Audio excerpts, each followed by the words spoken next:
Hello everyone, I'm NguyenManhTrieu from Procute VIP Tour Guide Company, and today we're going to have a trip around War Remnant Museum. Now we are standing outside of the museum. Before we explore what are in this place, I will give you a brief information about this. The museum originally opened in 1975 at the exhibition house for US and puppet crimes located in the premise of the former United States Information Agency building. In 1990, the name changed to Exhibition House for Crimes of War and Aggression, dropping both US and puppet. In 1995, following the normalization of diplomatic relations with the United States and of the US embargo from a year before, the references to war crimes and aggression were dropped from the museum's title as well. It became the War Remnants Museum. It is one of the most popular museums in Vietnam, attracting approximately 500,000 visitors every year. According to the museum's own estimates, about two-thirds of these are foreigners.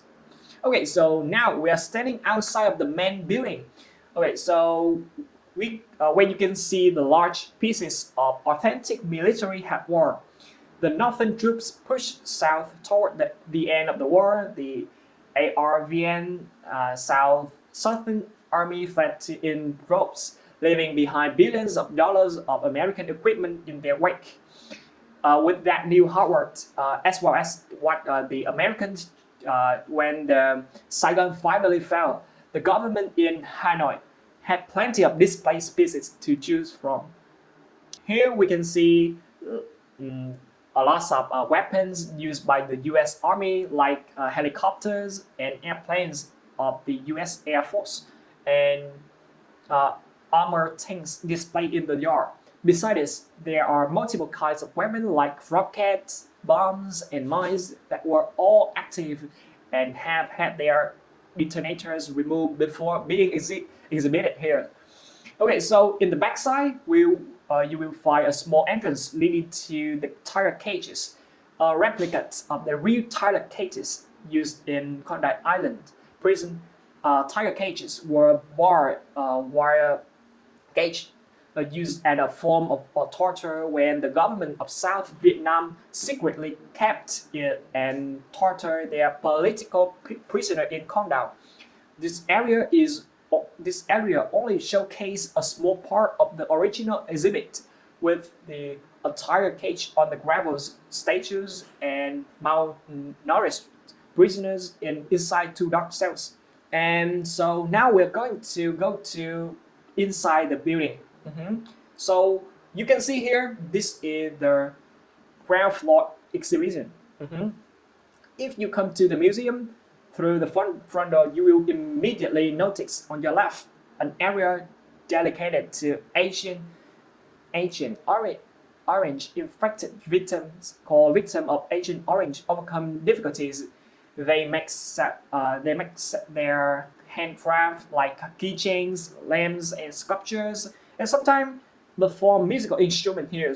Okay, so this is a place where you can see a lot of constant pain of Vietnam War, but it also a place where you can make small gestures to have these people to have a better future. And across the room next to the staircase, you will find a permanent exhibition topic named "The World Supports Vietnam in Its Resistance."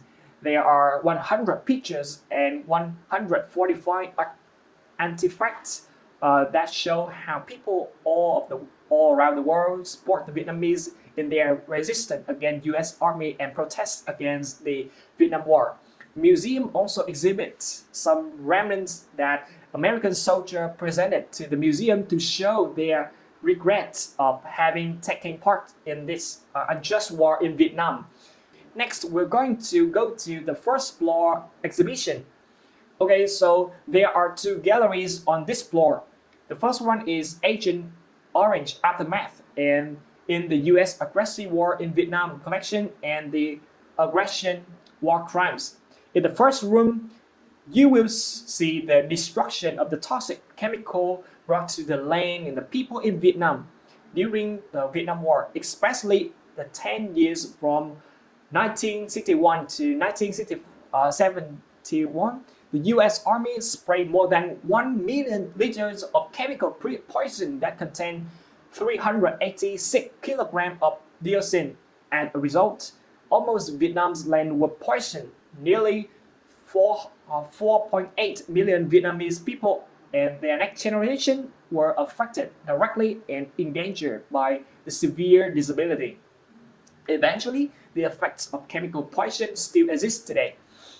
Okay, so on the other side, the Aggression War Crimes Gallery includes 125 pictures and 22 materials and 243 remnants that show the crime of war and its extreme effects on Vietnam and Vietnamese.